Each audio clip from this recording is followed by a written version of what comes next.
People of Kenya, we are a great nation, and we can make this country greater than what we have today.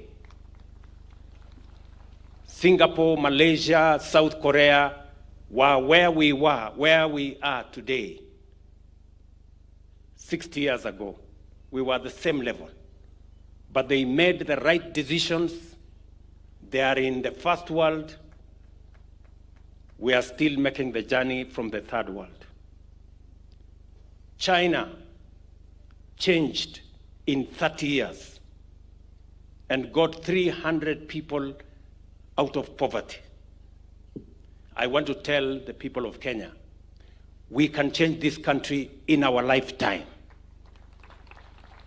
If we work together, if we have a plan, if we eliminate division, ethnic, political, religious, if we eliminate corruption, theft of public property, we will transform this nation.